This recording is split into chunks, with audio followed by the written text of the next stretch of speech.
Hello, everyone. I know you don't see me, but that's okay.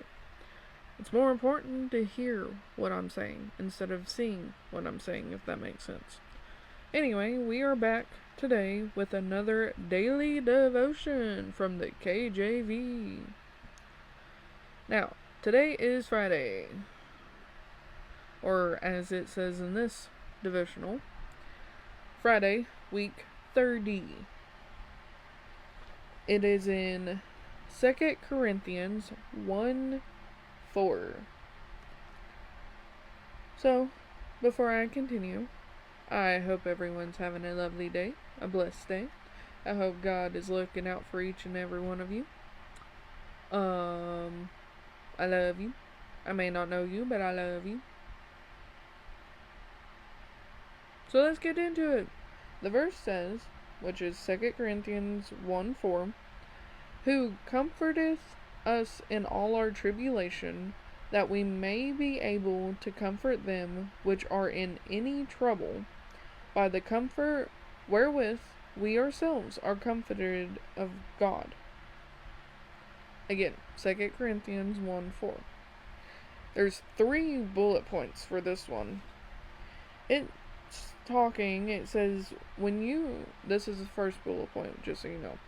When you put your trials, past and present, next to what Paul says here, can you see any purpose, comfort, or mercy in your afflictions?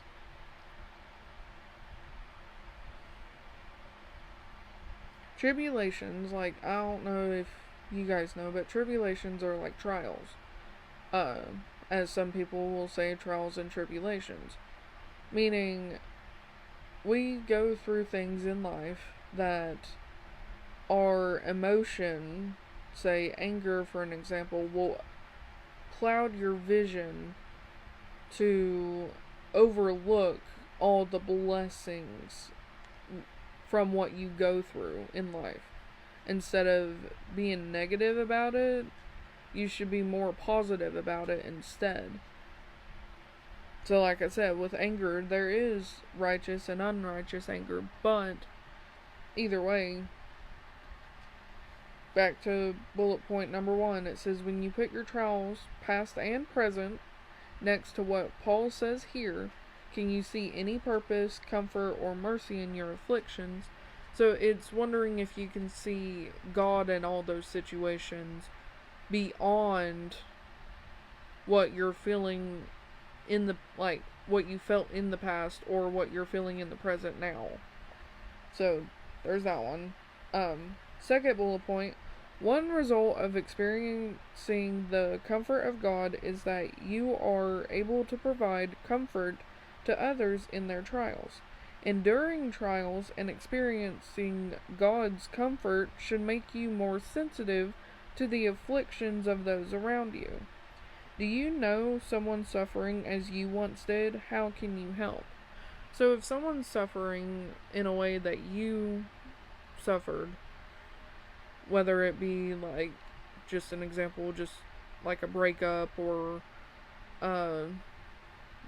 someone going through someone passing away in their family, or just even the smallest things too, just little things. If someone's going through something you've already been through, you can always be there and comfort them and hug them and tell them,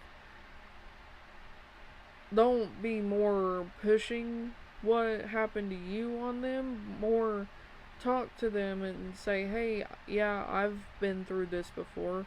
Let them know this is what you did to comfort yourself, or this is what you did to get out of that situation, and so on, to just kind of put more of a positive feel around it instead of a negative one.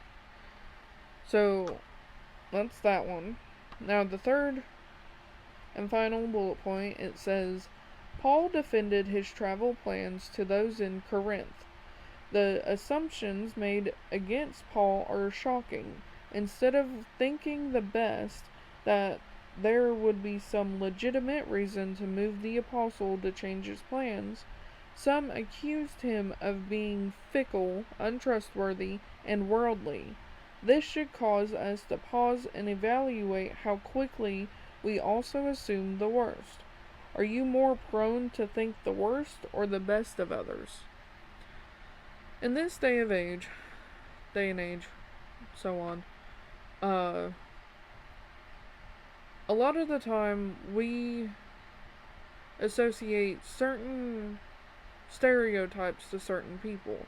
Like if they're dressed in all black or whatever, they're prone to be like, I'm just using an example, don't take my word on this. Like I said, it is a stereotype.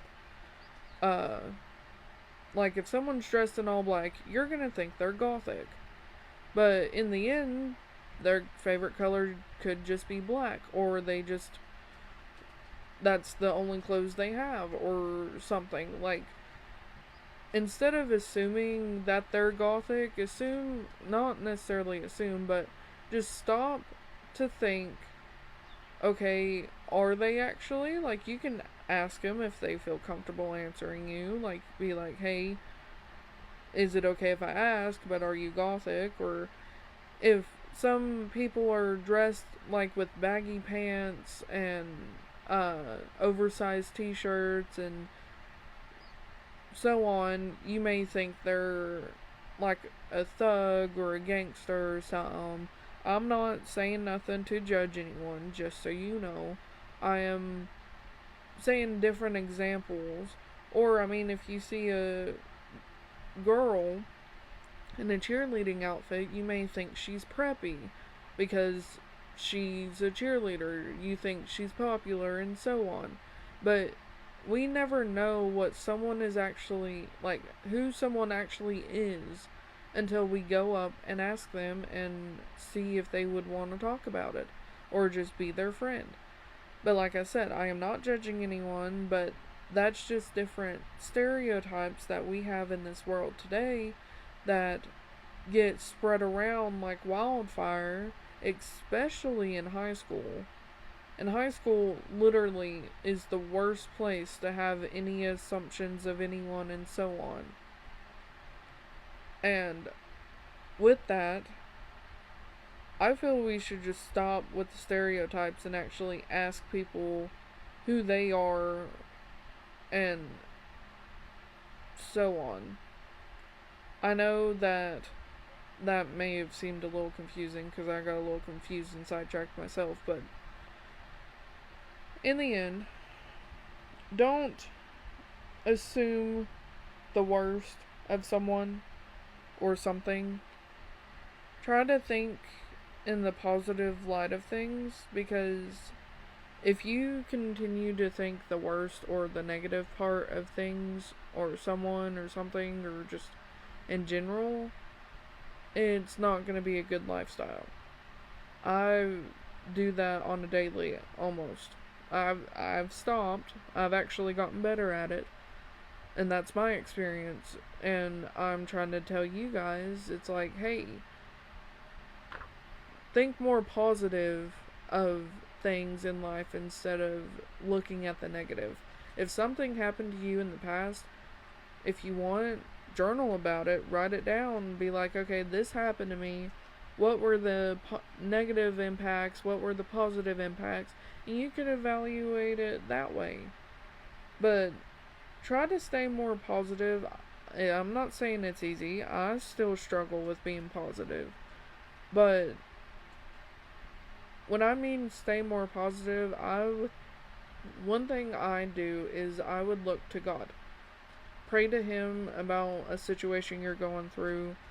Talk to Him about what's going on, and just be guided through Him. Like the Holy Spirit is your guide, so they're supposed to they're slowly helping you to become what they would like you to be overall, and that's through Jesus, and be a better Christian and so on. Or even if you don't yeah, that yeah, that's all I can really say. Just listen to God and talk to Him about it, follow Him.